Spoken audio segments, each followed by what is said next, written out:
Thank you. And thank you everyone for joining us today. We are excited about our first Meet Your Farmer webinar in the 2022 season. So today we are joined by a panelist of female farmers that represent amazing farms and a ranch from the Southern Idaho region. And all of the vendors here today participate in Kraay's Market and Garden. And of course, we have Sherry Kraay on, who is both a farmer and a food hub distributor for the amazing farmers and food artisans throughout the region. So we'll have time to introduce and hear from them all shortly. I just want to give you all a couple brief intros of why eating local is important. So Hannah, if you'll go to the next slide for me. Thank you. So first, just a quick agenda is we're going to talk about why eating local is important. Then we'll introduce each of the farmers and hear about their operations, their visions, what they're excited about in the farming world. Then we will learn a little bit more about Kraay's delivery service as they offer home delivery. And then we'll have a good chunk of time to ask questions. So that can be audience questions. So we'll invite you to come off mute and ask, or you can put questions in the chat whenever they come up throughout the presentation today.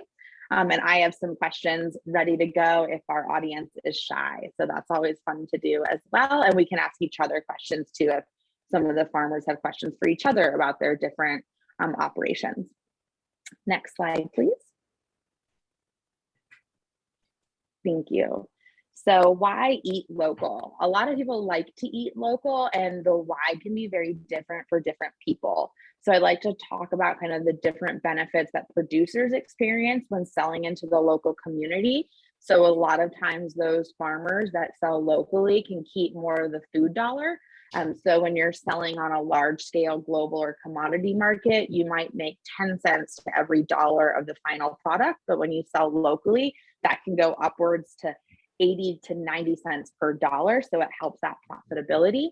When you're also less reliant on global markets that can be more volatile, as people in our communities eat every day. And if you know your farmer, you can shop locally and support them day after day, week after week, and year after year. And it's also a great way to build relationships with the customers in your area. It can be helpful to be more profitable on smaller acres because you're producing a lot of different products or a large volume of products on a smaller acreage and selling those directly. You also can have more control over your supply chain. So you know who your end shoppers are, you know who the distributors are more so than you would in a large scale commodity market.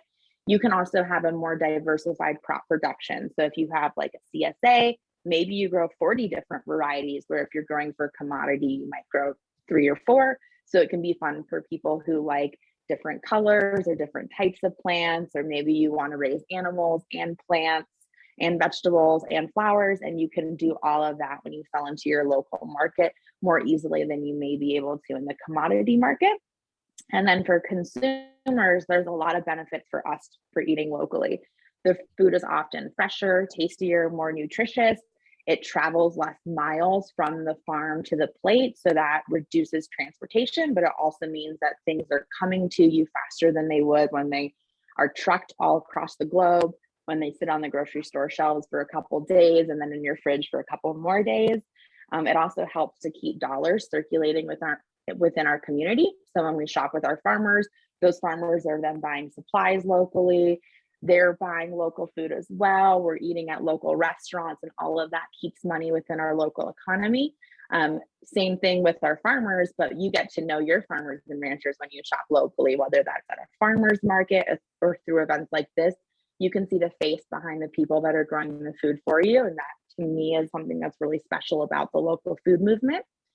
You can also have more transparency with production practices, because when you have relationships with your farmers, you can ask them questions about the way they grow things and why they do things. And that can be important, especially if people aren't certified organic, but we know their practices are right. Maybe certification is too expensive or too hard for them to do with all the paperwork, but you can ask them questions about things that are valuable and meaningful to you. And ideally, your farmers answer those transparently, and you know a little bit more about how your food is grown. And you can also access a diversity of fruits and vegetables, meat, and dairy products, grain products, etc. So you can have a more diverse plate. And it's important to eat diversity on your plate. And at the grocery store, things are shifting. But when I was a kid, there was like the green apple and the red apple. And there's hundreds and hundreds of varieties of apples. And when we shop with our local farmers, we often get different varieties that we might not see in a farmer's market or at a grocery store. And I think that's an important consideration about why eating local. So if you're on the call today and you want to share with us why you eat local, feel free to drop that in the chat. It's always fun to see reasons that people, and same thing for farmers, if you want to share with us like why you like selling into the local market, feel free to add that to the chat, or you can share with us when we do our introduction here momentarily. If you want to go ahead and jump to the next slide. This is when we'll invite our farmers to come off mute and introduce themselves. I try to make it simple and just go alphabetically, so it's really easy for everybody. So we'll start with Tia Grove. So Tia, if you want to jump on and say hello, now's your chance. All right. Well, hi, I'm Tia, and disclaimer, I am not the mushroom man. I'm so sorry to tell you, Mason wishes he could be here, but I am his wife. So he is actually, Friday is delivery day. So he is out and about all over the Treasure Valley today making deliveries. And like I say, he was very sad he couldn't be here, but I kind of do more of the back end of things. I do all the boring stuff, really. I don't get to see anybody. I have to do all the invoicing, paperwork, things of that nature. But if you ever email us, I am who you're talking to. If you ever send us a Facebook message or anything like that, that's me. So just a little introduction about us. We are a fairly new business. We actually started in 2018, and it was a very kind of a funny introduction to farming that we had. So my husband, Mason, grew up with an agricultural background. He is a 5th generation farmer.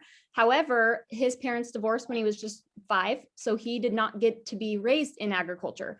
But his heart has always been in it. He's always loved farming in all ways. However, he's much more natural minded, I would say, than a lot of his family. They do a lot of traditional row crop farming here in Parma. But being that he was raised by his mom's side, he didn't get to be exposed to this lifestyle until he was a teenager, and he fell in love with it when he did. So he was very adamant when we got married about wanting to do something in agriculture. We just weren't quite sure what it was. And he had already purchased a commercial fishing boat in Alaska when we were married. He was a commercial fisherman up there. So we actually did that for a few years, and that was great. It was interesting, but it was in a very fun chapter of life for us until we had kids. And that was that kind of sealed the coffin on that part of our life for us. As wonderful as it was, you can't have babies on a fishing boat. So we had to decide. That thankfully kind of put the timeline on for us, and we had to decide what we were going to do next. And Mason came home one day and said, I think I want to grow gourmet mushrooms. And I went, but you don't know anything about that. And he said, yeah, I'm going to learn. It's like, okay, let's do this. So that was in spring of 2018. And by November, we launched Groves Country Farms is our business name. We often go by Groves Country Mushrooms just so that people know what we are specifically. But we do have dreams of going beyond mushrooms. For now, this is what we're doing. We actually live in Parma, so we primarily serve the Treasure Valley, but obviously we are so blessed and thankful to be working with Sherry Kraay as well, and just be kind of plugged into the Wood River Valley in a couple small ways there, and have the opportunity to meet you guys. So that's what we've got going on. Wonderful. Thank you, Tia. So fun to learn more about your backgrounds and your family and how you all came into it. So thank you for sharing all that. Next, we will jump over to Sherry to introduce herself. Hi there. I think I know most of you, but I'm Sherry Kraay, and my husband and I, Larry, started our own gardening in 2015. We were going to just grow for ourselves, and we ended up having more produce than we thought that we could use. So we decided to start selling it into the community. And I started just doing emails weekly saying what we had extra available. And then it kind of exploded after that. We knew we could not grow enough to meet the demand that was here locally. And so we started finding other farmers in the area that wanted to sell their excess produce through us. And it kind of snowballed. So that was 2015, 2016, and we expanded another greenhouse. And then we decided we were going to just stay with the size that we are. And we thankfully hired Amy to help us out. And she helped us get our website up going. And she also knew so many of the local farmers in the area that we have since brought on as producers that we sell their product for. And so I would say that right now, winter time's a little slower as far as how many vendors we have. We sell probably right now we have 60 vendors that we sell their products for. And we try to keep it all local. It's all local farmers and producers. We do have salmon from a local family here that goes up and fishes during the summertime. And so we carry their salmon. We do bring in other products through Charlie's Produce, which is a produce distributor. And we try to not sell anything from them that our local producers are that have available at the time. But a lot of the things like bananas and avocados, those are things that nobody grows around here. So we get those from Charlie's and we distribute those into the Wood River Valley. We do have an online market that opens up every Saturday morning at 8 o'clock. It closes on Sunday night at 7 p.m. We then send out all of the orders to our vendors of what was purchased of their products. And then we either have them delivered to us, or we also all day Tuesday, we go through southern Idaho, through Gooding, Wendell, Buell, Shoshone, and back up. And we do a big pickup from Peter's family and Red Star, which is Krista. And they're the two that are on here today. And so we bring everything back here on Tuesday, and then we do home deliveries of the products to our customers on Wednesdays and Thursdays. And then we start all over again on Friday. This is the day we put in all of the information we get from our vendors of what they have available. So each Friday they let us know, they send us an email as to what they have. And we put that into the computer, into our software program, and then it opens up in the morning at 8 o'clock. So it's kept us on our toes. We were averaging about 120 orders pre-COVID, and then COVID exploded our business, and we had to start shutting it off at 350 orders a week because that was it was actually more than what we could handle, honestly. But we got it done, and now we're about at 150 orders a week, which is very comfortable for us. It's not too much. If it gets to be a little more than that, it's more than what we can get done in the 2 days as far as delivery wise goes. So we're very happy at the 150 orders. And yeah, we just keep on going every week, and we love having all of the vendors offer their products through us. It's a great way to get the local food into the valley. So thank you, Sherry. And it's been incredible to see how the business grows over the last 5 or 6 years. And so amazed with what you all do and committed to it. Like almost every single week, year round, they're doing deliveries, which is incredible service for both customers and the producers in our region. So thank you, Sherry. yeah, thank you. Next we'll jump over to Bonnie and hear about Peter's family farm. Hi. So thanks for doing this. First of all, that's awesome. So I'm Bonnie, and I am representing Peter's Family Farms today. If you do see in the picture, that is my sister-in-law, Brittany. So we started Peter's Family Farms in 2019, I believe. And prior to that, I had been in the market kind of gardening, running a CSA actually with Krista, who you'll hear from next. And so we started that in 2015. And over the years, as things evolved, Brittany and I kind of got together and have built up some just in Jerome due to our locations. It was easier that way. So we sort of run our business in 2 divisions. So Brittany isn't here today, but she grows all of our cut flowers. She does, we do a lot of fall stuff together, and then she's going to start doing winter wreaths and decor pretty seriously this year. As far as my part of the business, I grow a wide variety of produce and fruit. That kind of is a big part of what I do. We wanted to do you-pick strawberries, so that was kind of where we started with Peter's Family Farms. And it's kind of evolved from there. We don't do as much on-farm stuff anymore. But we do utilize Krays, which is fantastic. My background is in farming. I grew up on a farm. Brittany and I, our husbands are brothers who grew up farming. So we have been in it for a long time. We really wanted to be able to offer our community better produce and products than can be purchased at the store. So that was kind of where we got started. And it's really grown, and there's a huge opportunity to continue. So Thanks for sharing that, Bonnie. And next we'll go over to Krista. Okay, so I'm Krista Hudick, and I'm part of Red Star Ranch. And you can see in the picture, Jamie, the other gal, she runs all of our books, and the two guys, our husbands, they run most of the big farming. And then I manage the marketing for all of our products, as well as manage the cattle herd. So Red Star Ranch started about a decade ago.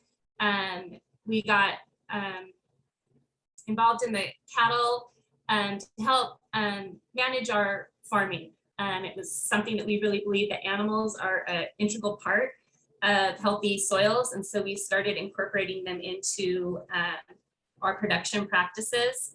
And then in 2015, we really ramped up and decided to retail and market our own beef with our own brand on it.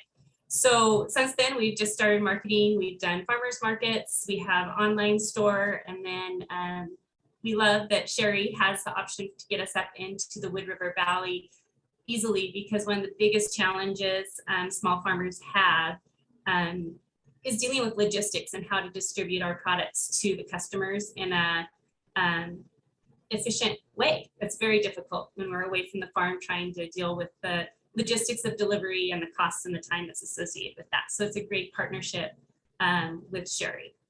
So Red Star Ranch, we raise our own grass-finished, grass-fed beef, and then we also raise our own pastured poultry. We mainly focus on chickens.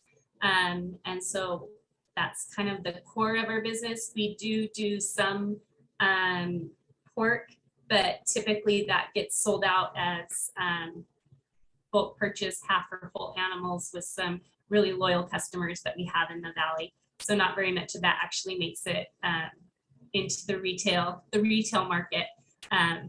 But that's kind of what we do. So we have pastured meats. Wonderful, thank you for that. Now we have one slide for each of our farmer participants today that gives a little bit more details about them, and then it's another opportunity if there's anything they missed in their introduction or wanted to elaborate on, we can invite each of them to jump in. So I'll just kind of briefly summarize what they have shared with us. So Groves Country Farms, also known as Groves Country Mushrooms, they produce a variety of mushrooms, and they do have some supplements, which I thought was a really cool thing to see as we see mushroom supplements becoming popular. You can buy local mushroom supplements, which is really awesome. Yeah, and I know they're available at Kraay's. We can also buy them locally here at Nourish Me and Ketchum, and they're on the menu at CK's Real Food. So Tia, do you want to share anything else about some of the varieties you grow or what you love to?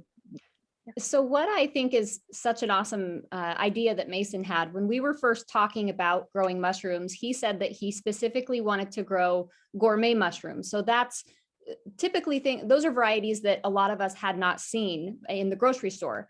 Most of us walk into our general grocery store and see button mushrooms and maybe blue oysters. If you see any gourmet mushrooms at the grocery store, it's typically blue oysters, but they look like garbage.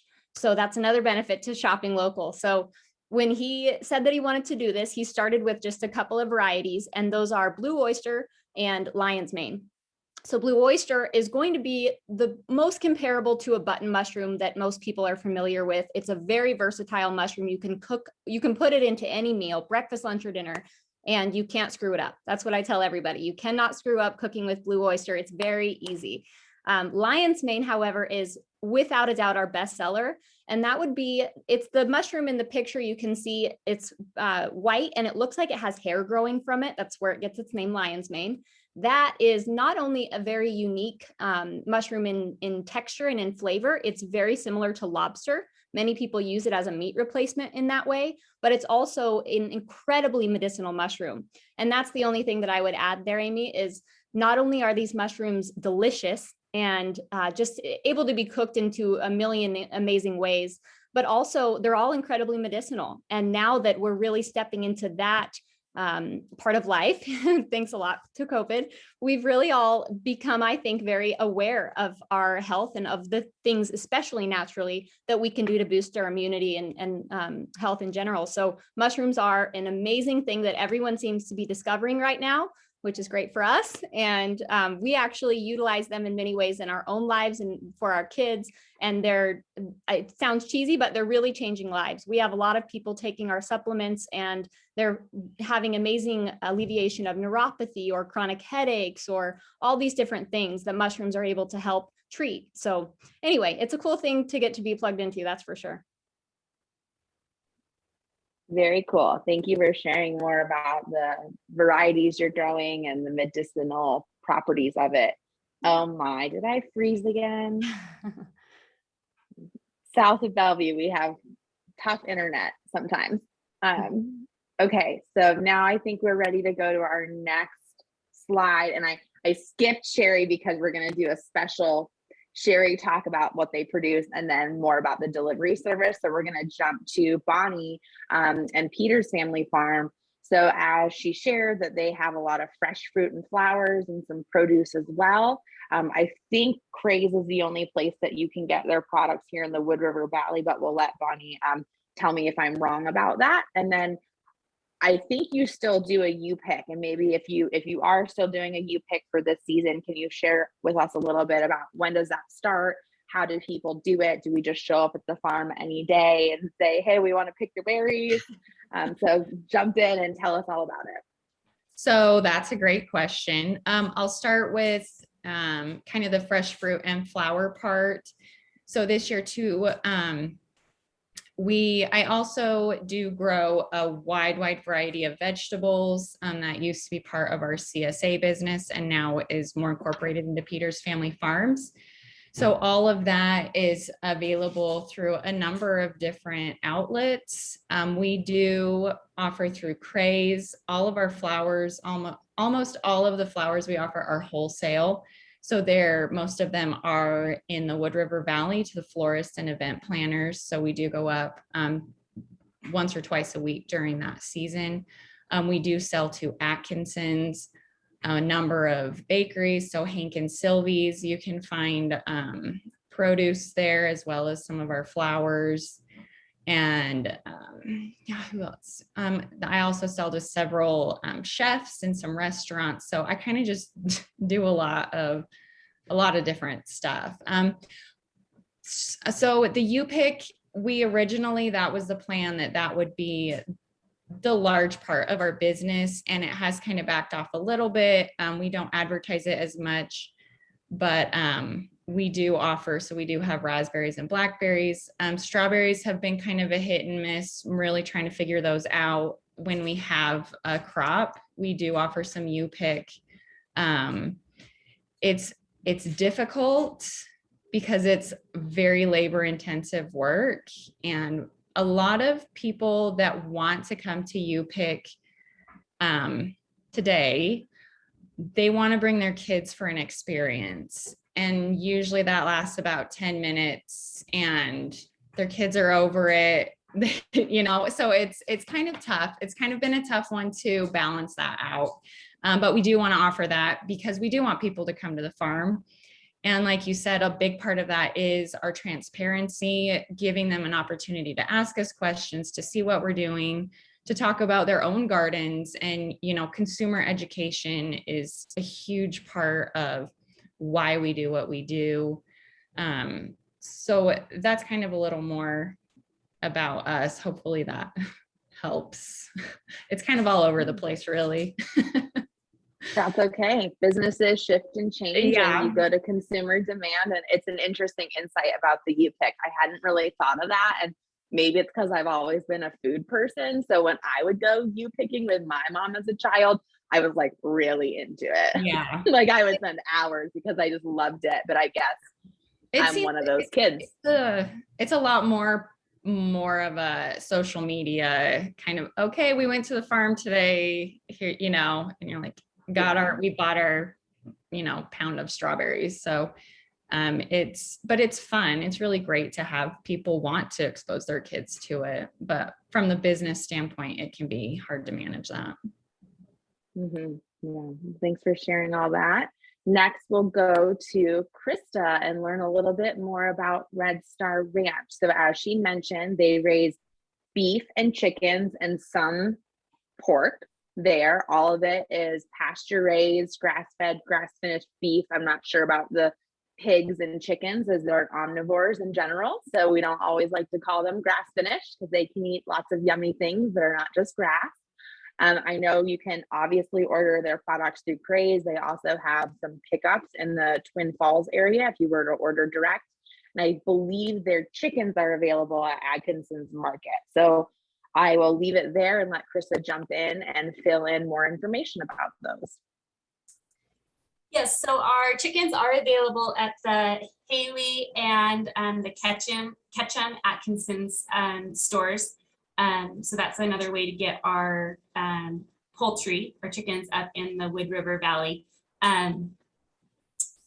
What else did I want to say? So our a little bit more about our animals, our cattle and our chickens. So the cattle we raise, we have a pretty rigorous process that we're evaluating our cattle through all the time to make sure that they're the right genetic makeup to really thrive on a pasture, because we do want animals that are thriving on pasture so that they can stay healthy and they're not in a stressful environment for them. So our cattle, I get a lot of questions about what breeds we use. So the majority of our herd would be an Angus herd. I like red cattle, so they're red Angus, though there are still some black ones out there. That's a personal preference. And then we also do have a little bit of red Devon, and all of those genetics, when we're looking at our cattle and we're managing our herd, we're really looking for grass efficiency and how they can thrive in our Southern Idaho environment. That's very important to have healthy livestock, because healthy livestock make really nutritious meat in the long run. Our chickens are pastured and they're on grass as soon as they're able to handle the elements, and they stay on grass for the rest of their life. They do get supplemented with a non-soy, non-GMO grain ration because they do need that supplemental energy to grow. They are a slower growing. They don't grow as fast as they do in commercial operations. They are a slower growing bird, but they make a delicious meal. And one thing that's unique about our poultry is that every chicken you get, I have personally packaged myself. We are inspected by the state to process our own birds on farm. So my husband and I, we do the whole process. So every bird you get, I have packaged myself. As far as getting, we do have pickups in the Twin Falls area. Sherry has been very gracious. If you do want a custom order, because I do not put a full complement of products up on Kraay each week. I just do some select items. So I do have some customers up in the Wood River Valley that do order from me, and Sherry has been so nice in letting us use her service to deliver those custom orders up there. We just ask that you help cover a little bit of the shipping, which is a great deal to get the products up in the Wood River Valley. So there's a full complement on our website and just select ones up on Kraay. Wonderful. Thank you for all that information. And I heard, and I think it might have been from Doug, that Red Star Ranch, the name came from your desire to do breeds that were red, like red Angus or red Devon. And what's the breed of chicken that you raise? We originally started with Red Ranger chickens, and so that really fit into the red theme. Right now we're doing Cornish cross. It's what we found that the consumers still prefer the Cornish cross. They have more breast meat, and they just tend to be a juicier bird, more like what people are accustomed to. The Red Ranger is a darker meat bird, so if you want the white meat, you want the Cornish cross. The other thing about our name, the star part of our name comes from Star Falls or Cauldron Lynn, which is falls in the canyon along the Snake River. And our farm runs along the canyon, and that's just down from our farm. So that's where the falls comes from, the Star Falls.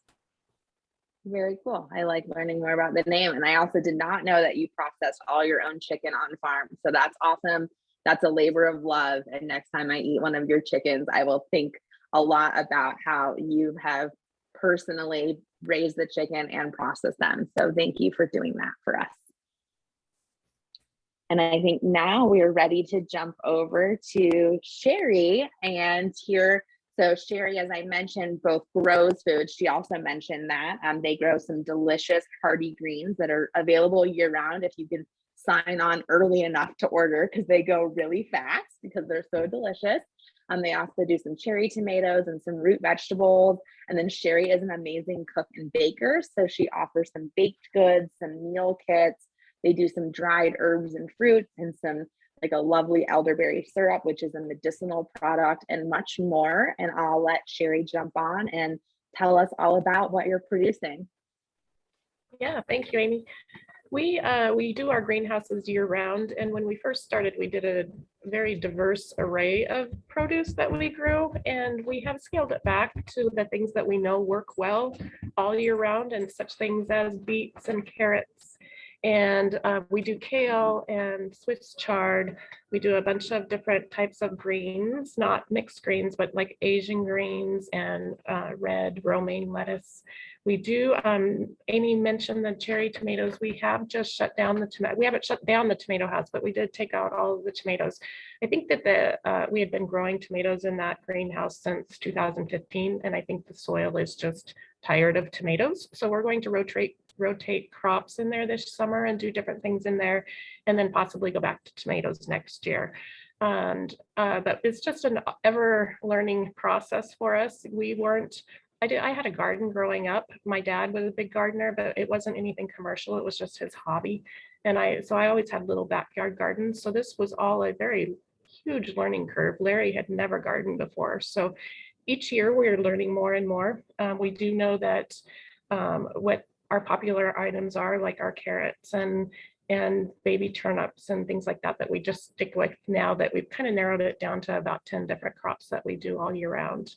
And then we do plant outside in the spring and summer. We do have perennial crops. We have a big crop of asparagus that we keep adding to every year. And so that's a fun one to have because it comes up every year on its own. You don't have to replant it.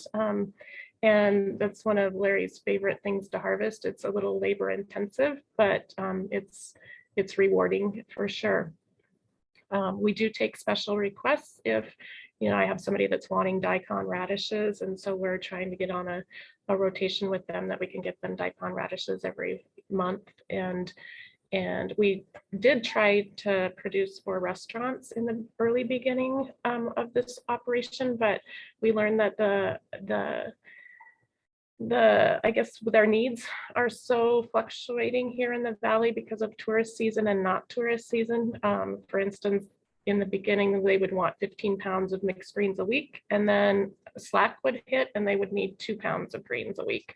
And that doesn't make the greens stop growing. I still had 15 pounds a week that I needed to find a home for. So I have I have 2 restaurants that will order occasionally from me, but they just order off our main page, just like everybody else. And then if we ever have any extra that we've harvested, it does go to Nourish Me, and we do occasionally put things in there. But pretty much everything sells out.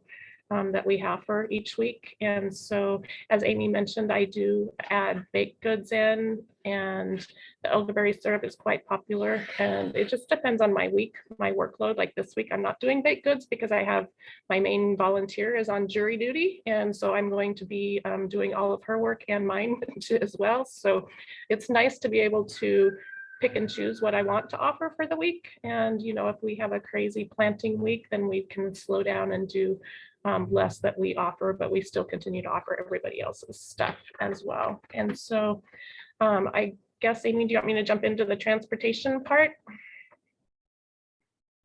Whoops, you're muted there, Amy. Thank you. Yes, we can go into the transportation, and we have a slide that has some of the details of like the ordering window. So we'll scroll up to that, but I'll let you just kind of take it away and talk to us about it.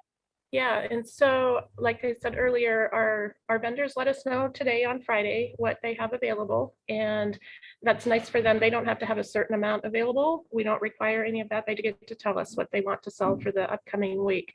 And the order period is open Saturday and Sunday, and then we send over to our vendors what sold on Sunday evening, and then we start getting vendors dropping off here on Mondays. The people that are local, close by vendors drop off. So we probably have 15 to 20 vendors that come in here on Mondays and Tuesdays to drop off their product to us.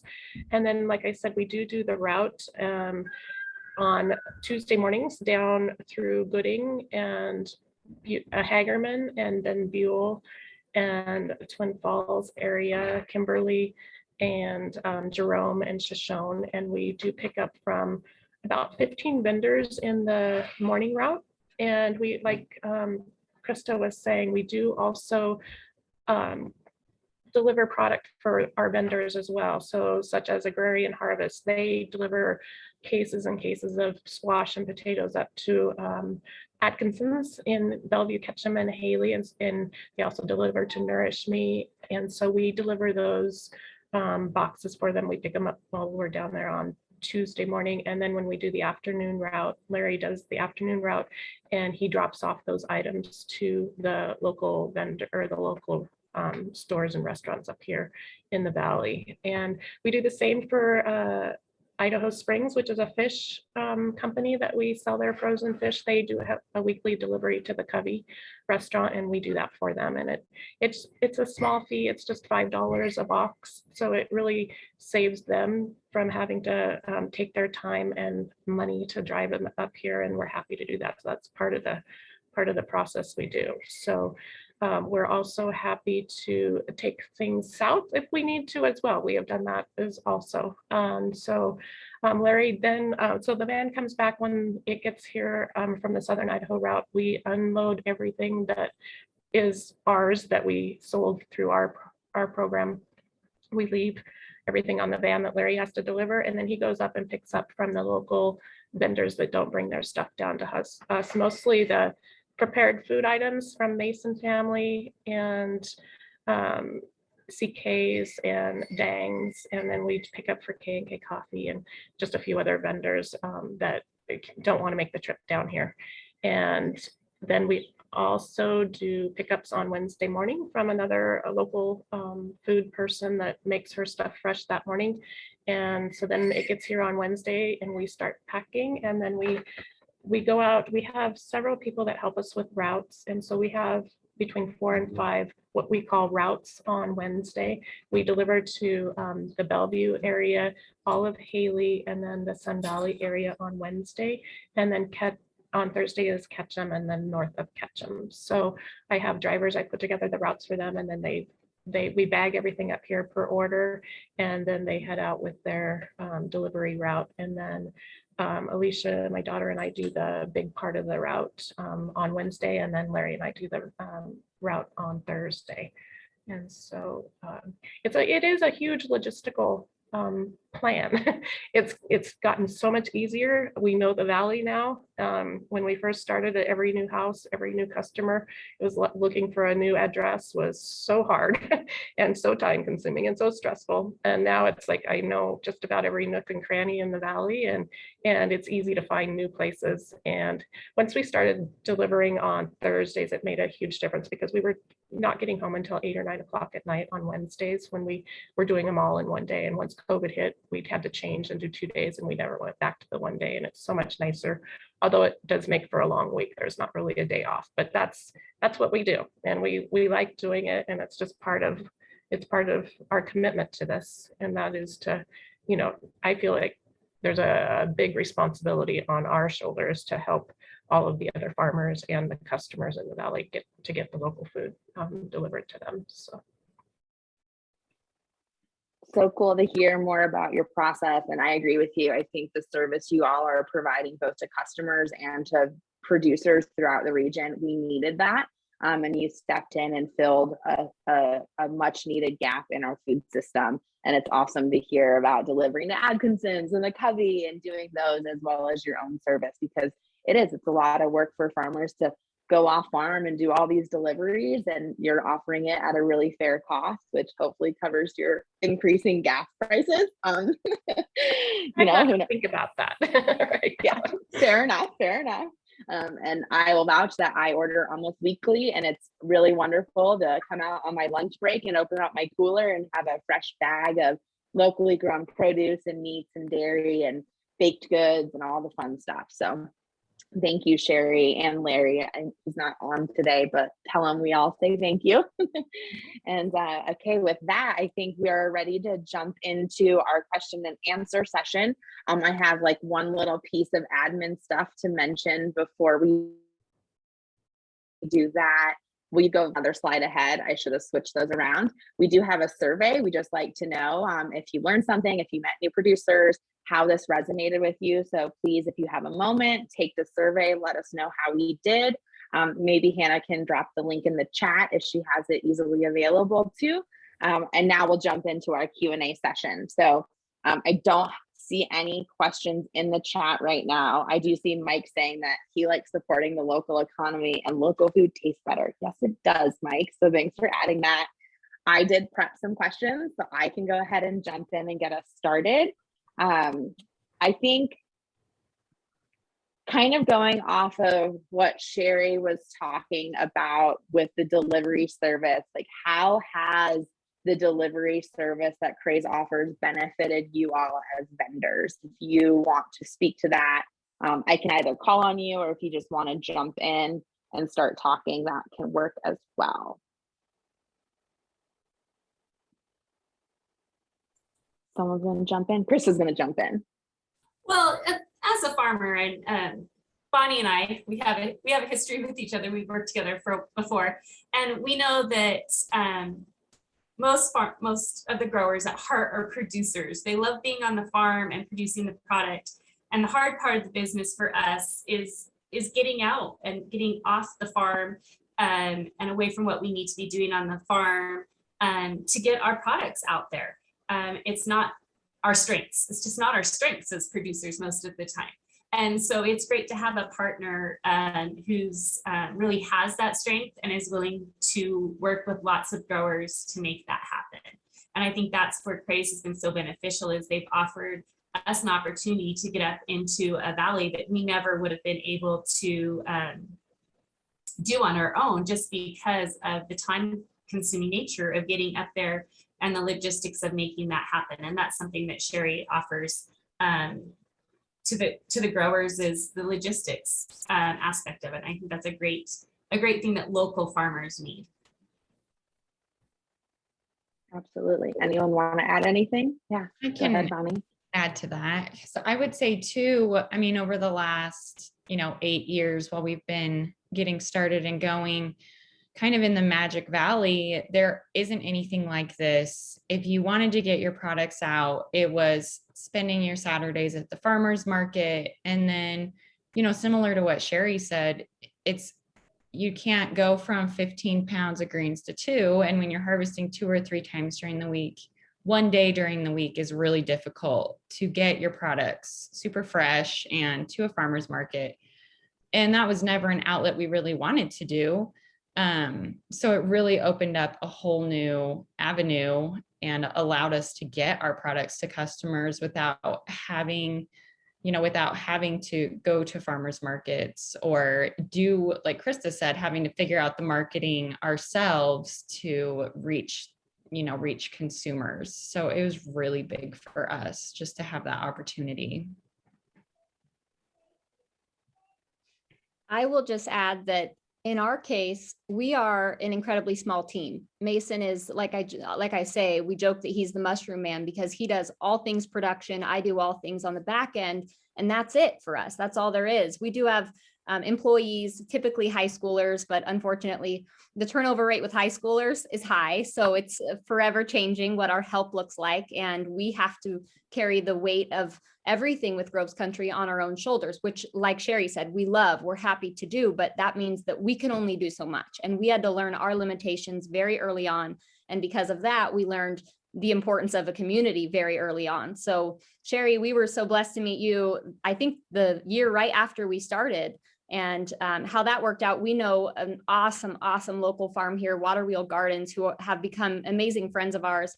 They're right over here in Emmett near us, and they actually make the trip up towards Sherry every Tuesday. So when they had mentioned to us that they have this connection, we thought, well, that's an excellent addition to what we've already got going on here. Let's try it. And it was working great. But like Sherry said, when COVID happened, that only escalated our business through Kraay's, which was wonderful for us and truly a saving grace. But then even beyond that, we got the chance, I think it was the following fall, to go visit and just meet Larry and Sherry and just see the farm that they've got going on. And just, we were amazed, to be honest. We didn't expect it to be what it is. And our respect was just insane for them being entrepreneurs, excuse me. We know everything that must have entailed. We could look at, she was showing us, I remember, a room that you guys had recently built onto or had recently finished or something of that nature. I don't know if that rings a bell, Sherry, but I remember we got in the car and we look at a room like that. And as business owners, we see all the work that went into getting that together.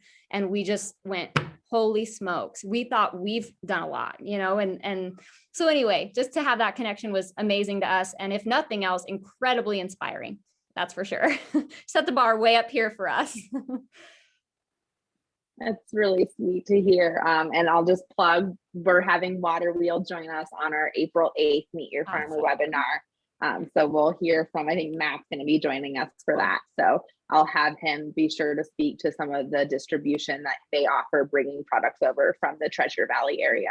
Yeah. Go ahead, Sherry. I saw you unmuted. Yeah, we are so thankful for Water Wheel. It allows us to get products from Boise market here. Not only Groves mushrooms, but we do Smitten Sweets, which is a cookie company over in Boise, and then Earth Beverage Company. They bottle their own beverages or can their own drinks, and so that's another one that they bring over for us. And I know that they bring other things over too, like we do, and deliver to CKs and Nourish Me and whatnot. So they're a very important part of our program as well, to be able to get those items from the Boise area.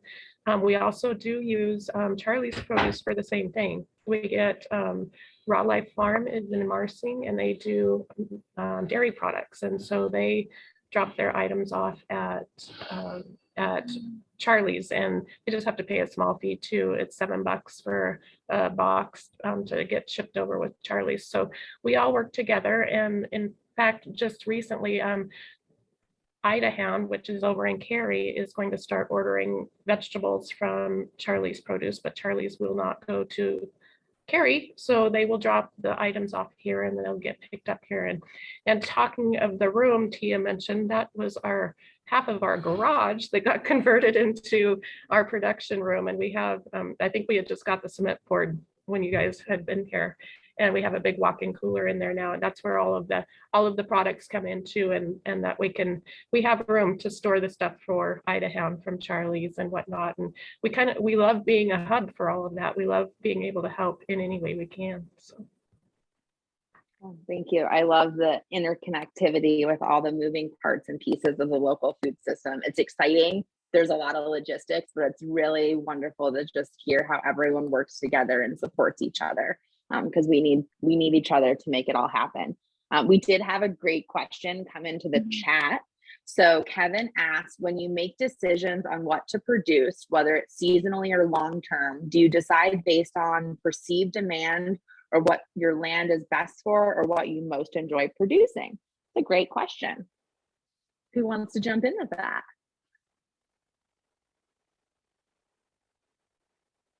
Anyone? I can tell what we do. We thought we wanted to produce certain things. Our soil does not allow certain things to grow here, so we did find what was adequate pest-wise and soil-wise, and that's why we ended up doing most of our outdoor crops are beets and carrots, because they do grow very, very well in our soil. Our soil is very alkaline, and so there were things that would not grow. The first 2 years, it was a crapshoot on what was successful and what wasn't. But what we do go for now is what is most, our carrots are very famous and everybody loves our carrots. So carrots are our number one crop that we always try to have available all year round, but they sell out so quickly that it's hard to keep up. We could just grow carrots and nothing else and stay busy, but we choose to do other things like the kale. The kale is our number one seller and it grows great. We only grow it in the greenhouse and it grows all year round. And so we alternate those beds and keep that new crops coming in all the time. And so I would say mostly it's what's easiest, I should say. The carrots are not so easy because I am meticulous about what they look like when they go out of here, but kale, chard, those are easy crops to harvest. They're least not as time consuming as say spinach. We do grow spinach, but it's very labor intensive. You have to pick each leaf one at a time.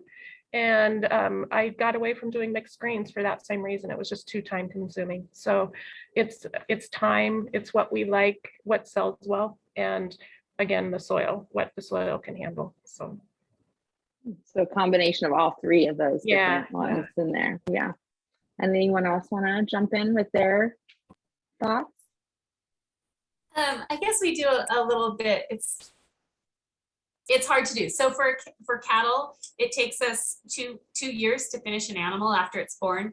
And so we have to make a long-term guess on how much beef we're going to want to market 2 years from now. And actually it's almost 3 years by the time we have to determine how many cows we're going to breed because of the gestation period and all of that. And so we kind of do it based on perceived demand and how many cows we have in our herd at that time, because to ramp up production, it takes a long time, and to ramp down production, you have to make some big decisions too. So we're in a little bit different situation than the vegetable and produce producers, but Bonnie has that issue with berries as well, especially blackberries and some of those cane berries. You don't make those things happen overnight. So the other thing that I kind of laugh because I'm working on cut sheets for beef right now is I've given up guessing what consumers are going to buy in the next couple months. I could have steaks cut and they're all going to choose roasts, or I'm going to have roast cut and they're all going to ask for steaks. And so it's just kind of a gut guess when I'm doing some of that stuff to try to guess what the consumers are going to want over the next couple months. I wish consumers gave me more input or feedback on what cuts and what cuts they're going to want in the long term. So I'm staring at cut sheets right now, trying to make almost this exact decision. I'll just add to what Krista said. With mushrooms being so perishable and so expensive to grow, we kind of have an unspoken rule, Mason and I, where with our wholesale accounts, we do some grocery stores here in the Treasure Valley. They can kind of get what they ask for because of the volume that they purchase. However, with retail, it just doesn't make sense to do it on demand, to kind of provide whatever everyone asks for, because it changes with the weather. So for us, we just kind of have to stick to what works. Mason, he is very, very much involved with all things production. So he has mushrooms that he hates to grow and mushrooms that he loves to grow because they're easy producers. So yeah, we typically, like I said, we have our blue oyster, our lion's mane, king trumpets, things that grow well and fast and that people love. And that's pretty consistent. And then we've tried other things, like we get so many requests for chestnuts, but you guys, those things are awful.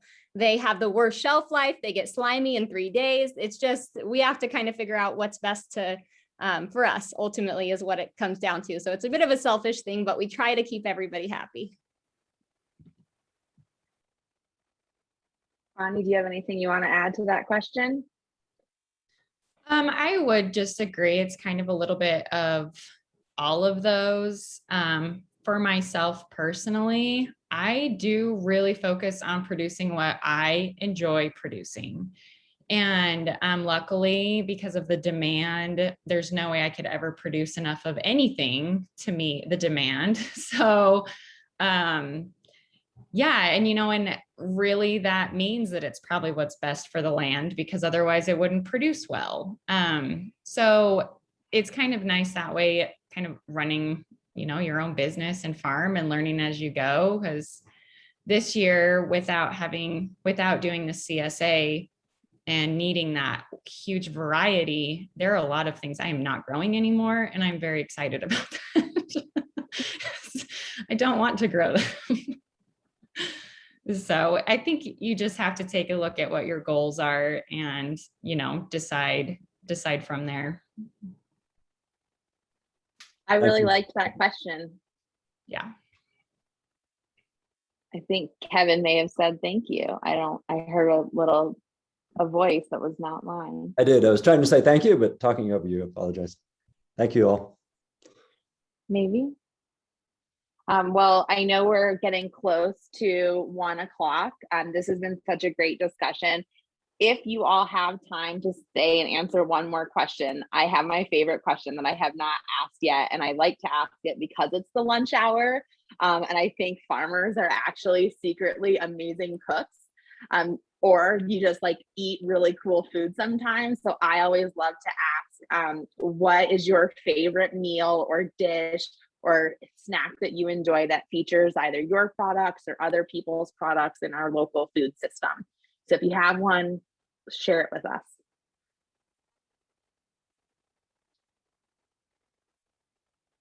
Anyone? Sherry, great. I'll go. Mostly we do a lot of soups and stuff in the winter time. I'm loving my Instapot right now, which is great for everything that we have that comes in. And it's fun to, for instance, I think this week we got extra ribs from Krista instead of marrow bones. And so I'm going to use those next week, and we'll do something in the Instapot with them. It's just fun to experiment with all the different things that come in. I'm particularly fond of I'm not a big kale fan, even though it's our top seller, but one of our workers here that stayed with us for 1.5 years, she has an amazing kale salad that is so simple. It's just kale, lemon juice, Parmesan cheese, and what else is in that? Oh, almonds, sliced almonds. And it's amazing, and it's so filling. It's great to have in the fridge because it's a quick lunch when you're on the go. So sounds good. Krista, you unmuted. You want to share? So Sherry, short ribs are my husband's top 2 favorite meals. He's going to be jealous that he could get them at your house. My favorite for year round is a roast chicken. It's so simple, and I like to pair it with roasted vegetables in the winter, spring salads in the summer, spring and summer. I just think it's a really diverse dish that's easy to throw in the oven, and you can have it year round, and it's delicious, and the leftovers are perfect. Yum. Tia? Okay, I am not a chef. I will just come right out with that. It sounds like I need to clone Sherry and move her in with me. Because I don't know, I didn't ever get the cooking bug, but what I see that impresses me the most are probably our vegetarian or vegan customers. They blow my mind, the stuff they came up with. Mushrooms being such an awesome meat replacement, oftentimes people will take our lion's mane. And if you've ever cut into a lion's mane, it is the most unique mushroom. When Mason first grew it, I'll never forget it. I said, "That's not a mushroom." And he said, "Yes, it is. It's very, very unusual."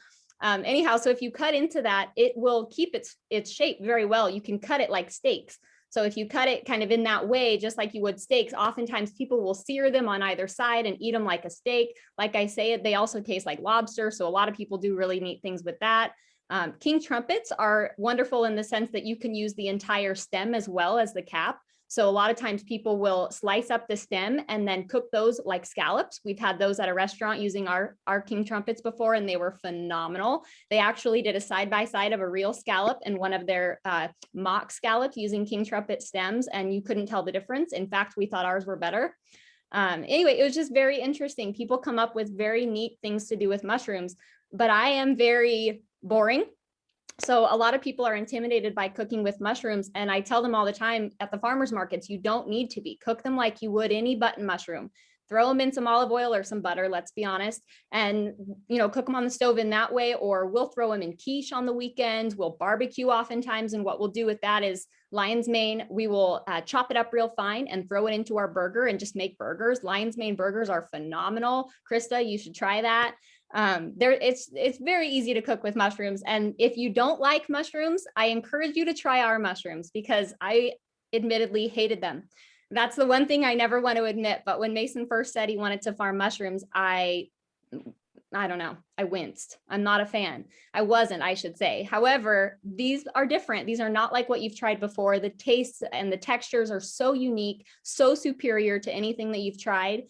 And they just taste high end. They taste different. So anyway, if you do it right, you will enjoy them. I promise.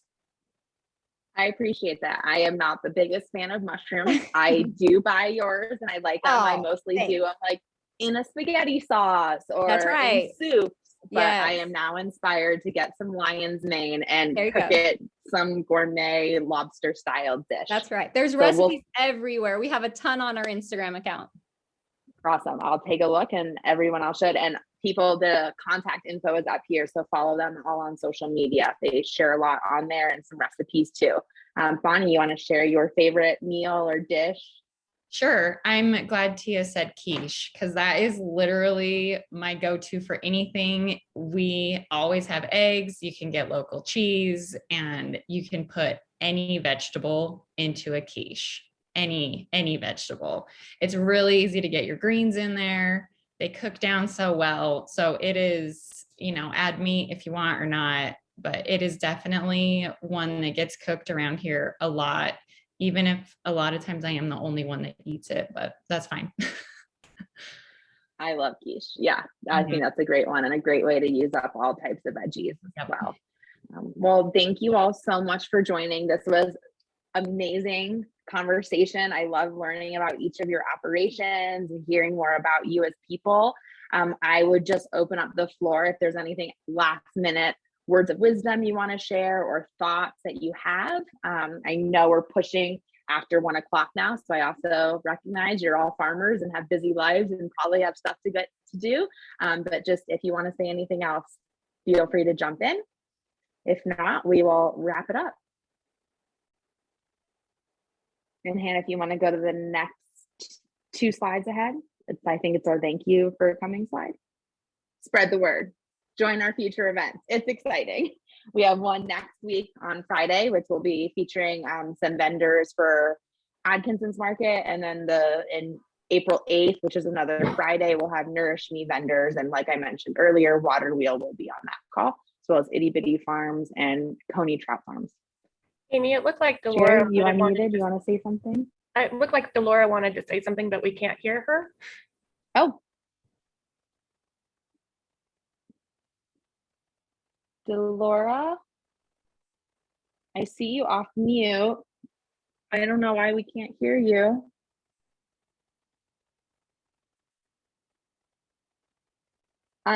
Delora, if you can invite it, type anything you'd like in the chat. I don't know why we're not able to hear you because I do see that you're off mute. So, and thanks for pointing that out, Sherry. Appreciate it. It looks like she's typing into the chat. So we'll wait a moment to see what she's saying. And thank you to the attendees who joined us today and to all of those who are watching after the fact. Thank you for getting to know some of your farmers in our community. They are amazing, hardworking people, And I'll acknowledge that it is Women's History Month, and we are here today featuring 4 amazing female producers in our Idaho food system. So I think that's just an exciting thing to acknowledge. Did Delora's chat come through? I'm so sorry, Delora. I don't know what's going on. You can send us an email after if you want to. You can reach me at Amy@Sun Valley Institute. I'll type it into the chat. And if vendors, producers, if you want to type your contact info in the chat for anyone or your Instagram handles, etc., you're welcome to do that as well. And thank you all so much for attending today. If you have a chance and want to take our survey, let us know how we did. Let us know if you learned something new or if you were inspired. We love to get feedback from you all. Hannah placed the link in the chat earlier too. Looks like we've got some contact info in the chat. So thank you all for doing that. Thanks so much, Sherry and Bonnie and Tia and Krista for joining us today. It was great to have you on. I appreciate it.